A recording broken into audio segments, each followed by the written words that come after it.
Hi, I am Anna. I come from www.ntvforex.com. Investors have high expectations of U.S. earnings season. http ntvforex.com News ID 146A08. 7/13/2027 18:53 am. Stock markets are back on track after being somewhat bearish last week. Nevertheless, the first signs of a rally continuation could be seen last Friday. Investors hope that most U.S. businesses will beat forecasts in the earnings season, as expectations had been exaggeratedly slashed amid the coronavirus panic. Besides this, drug maker Gilead, whose remdesivir has been officially approved as a COVID treatment, said that the medication could cut the death rate of coronavirus patients by 62% compared to standard care. In light of this, U.S. stock indexes are expected to ascend, with Nasdaq to update the record high again after doing so at the end of last week. S&P 500 and Nasdaq futures are currently up 0.46% and 0.39%, respectively. Asian stocks are impatiently waiting for the U.S. earnings season, pricing in the optimism. At the time of writing, Japan's Nikkei 225 has surged 1.85%, South Korea's Kospi rose 1.49%, and Australian ASX 200 is up 0.70%. China attempts to recover from last week's pessimism, even though the 3-week rally has formed overbought levels on technical oscillators. Shanghai Composite is now up 1.27%, and the Shenzhen component has surged 2.72%. Markets are waiting for China's trade data for June, scheduled for Tuesday, to get hints about the economic recovery. Hong Kong's Hang Seng Index is up 0.97%.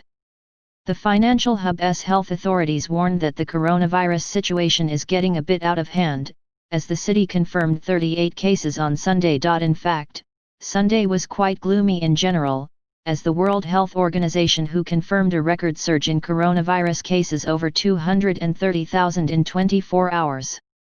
The US and India also reported record daily figures in COVID cases. Despite everything, investors seem to ignore the situation and instead focus on optimism around Gilead's remdesivir and the discovery and rapid implementation of a vaccine.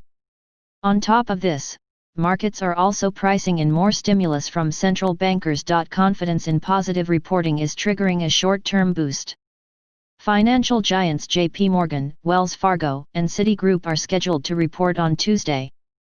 Goldman Sachs and Bank of New York will come next on Wednesday, while Netflix and Morgan Stanley will report on Thursday. European stocks will not miss the general bullishness, as DAX and FTSE futures are flashing green. In the commodity market, oil futures are down on Monday, as markets are anticipating the OPEC's technical meeting, due on Wednesday.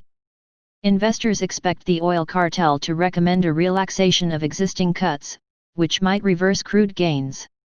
At the time of writing, Brent futures are down 0.81% to $42.85, while WTI has dropped 0.84% to $40.21.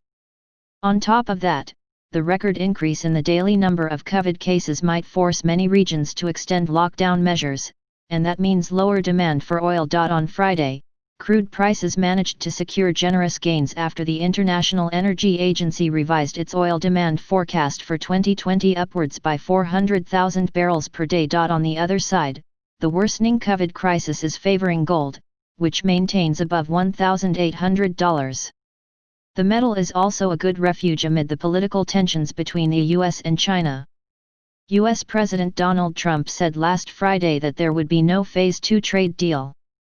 Investors are now waiting for China's response. In FX, investors continue to distance themselves from the US dollar and high-yielding currencies of emerging markets and those backed by commodities, including the Australian and Canadian dollar. The USD index, which tracks the greenback against 6 currencies, is down 0.27% to 96.350.